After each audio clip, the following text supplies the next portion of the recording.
Recently, Ricky Gervais' Afterlife released its third and final season on Netflix, leaving many viewers emotional with the finale. The new blooper reel reveals that most of the cast, but especially Gervais, could hardly get through filming a scene without dissolving into laughter. Hygiene is paramount. You can write it down. Yeah. I love how Ricky Gervais is the writer and creator of the show, and he knows exactly what's coming, yet he's the one who breaks out laughing the most. 6 hours. 6 or 7 hours. Tired. A little bit. When comedian Louis C.K. continuously broke character with Kate McKinnon during a Tenement Museum sketch, thanks to his hilariously off-the-mark Polish accent. Louis is the only person I know who could bomb a skit and make it funnier. I wish I could bring home more money. Hey.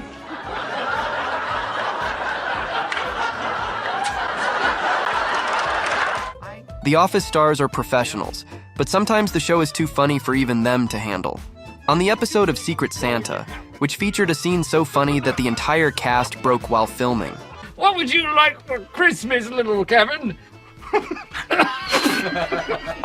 The cast and crew said they struggled with this scene more than any other in the entire show. Somebody would always break character because it was so funny. Even the cut that made it into the episode, you can see the whole cast holding their laughter. You give me some choices. Oh my God, Kevin, please. Sorry. Sorry.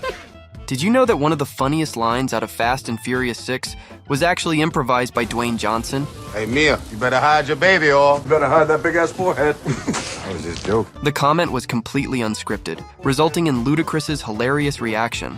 And thanks to Tyrese staying in character, the director kept the line in the final cut. Mia, you better hide your baby or... You better hide that big-ass forehead. That was his joke.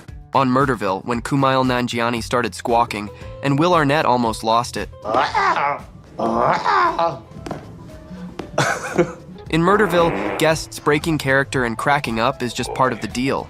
But seeing Will Arnett almost lose it, now that was something you didn't see every day. It's not like he's known for breaking, which made Kumail's unexpected antics even funnier. You want a piece of me? This is one of my favorite bloopers. I've watched it over and over and just can't stop laughing. Jerry Stiller delivers lines in such an unexpectedly hilarious manner that the rest of the cast can't keep from falling out of their seats. What the hell does that mean? It was such a funny scene that the Seinfeld team decided to run the bloopers over the closing credits, which was not standard practice back then. You saying you want a piece of me? Jim Carrey makes a cameo appearance in Anchorman 2 as Scott Riles, a member of the incredibly polite Canadian news team. However, there's a hilarious twist. He can't seem to remember any of it. Without... What the hell's my name? Scott Riles. Shit. There's not gonna be a fight without Ron... What's my name? My name is not Ron. Carrey consistently fumbles over his character's name, desperately calling for someone off-screen to give him a hand. It's like a comedy genius of forgetfulness that's got everyone laughing their heads off. And the incredibly polite Canadian... fart.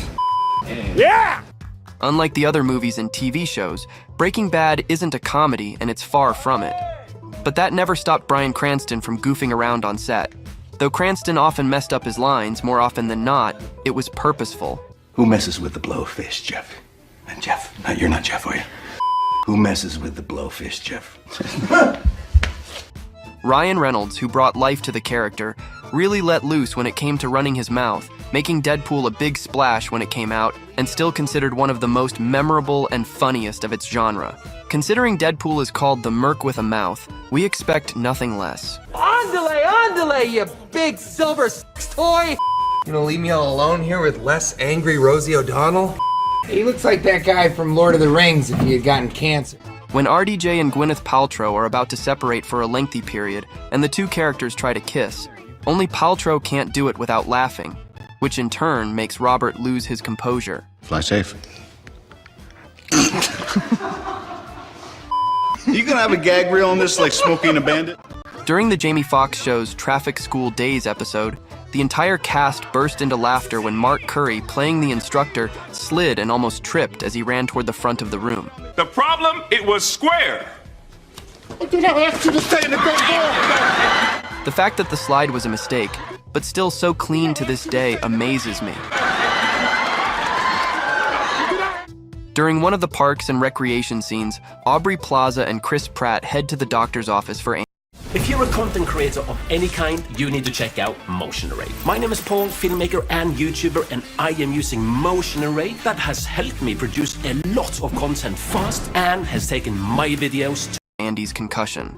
However, the situation takes an unexpectedly funny turn when they uncover Andy's quirky, never-ending wiping symptom during the visit. Sometimes when I wipe, I'll wipe, and I'll wipe, and I'll wipe.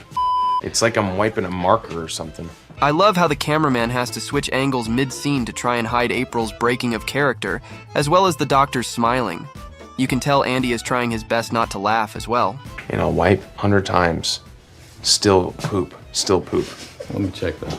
While Ryan Gosling may be an Oscar-nominated actor, he can't keep a straight face when faced with an anthropomorphic chicken on Saturday Night Live. Then again, how can anyone keep a straight face while kissing someone wearing a chicken beak? The funniest moment in Judd Apatow's midlife crisis comedy, This Is 40, was shown as the credits were rolling. Despite having a small role in the film, Melissa McCarthy stole the show by improvising a side-splitting, expletive-laden rant in a school principal's office. I would like to rear up and jackknife my legs and kick you both in the fucking jaw with my foot bone. It's beyond me how Melissa managed to go nearly 2 whole minutes without breaking character, especially since she broke everyone else within a couple of seconds. I'm gonna slit somebody open like a fish and drink their blood. And then I'm gonna come back and light you on fire. I'm gonna light you all on fire, but I'm gonna start with you, Jill. Should we squeeze it like that a little bit? There we go. In Liar Liar, there's a bunch of legal stuff, and it's no shocker that Jim Carrey messes up his lines a lot. But it's all good fun because every blunder turns into a funny ad-lib. Carrey, being his loud and theatrical self, even throws in silly noises and goofy faces when he's got nothing else to say.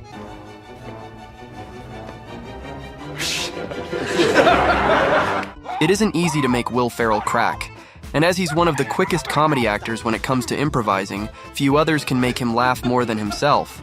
The funniest example of that is in Eastbound and Down. When I was on top of her, making intense, painful love. His character Ashley Schaefer is telling a story about how he walked in on his mother and father having sex. But as soon as his co-stars start smirking, Ferrell can't finish his lines no matter how much he tries. I say, no, let the boy watch. The way I learned from my father. The way he learned from his father. Robert Downey Jr. and Val Kilmer aren't comedy actors, and far from it, but they could fool any viewer who watches the outtakes of Kiss Kiss Bang Bang. The two of them mess up their lines so much, but just like the best comedians improvising, they style it out so well. The definition of the word idiot, which you fucking... I love you. I'm sorry. One more time. We're still early. Just take a real time. You're gonna nail. Ross's iconic bagpipe performance was not filmed in one simple take. It was actually quite challenging for the cast to maintain a straight face, especially once Phoebe started singing along.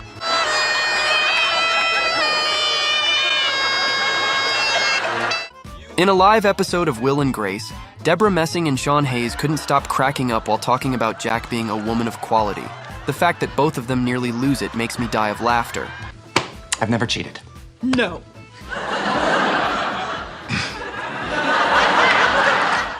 The I'm the one who knocks blooper gets me every time. Watching Walter White be as serious and scary as possible, and then cracking himself up is hilarious. And admit that you're in danger.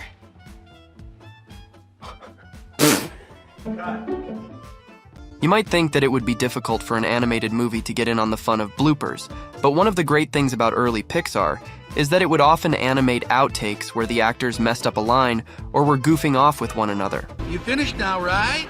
Oh. Hello. It's empty. See? Guess who?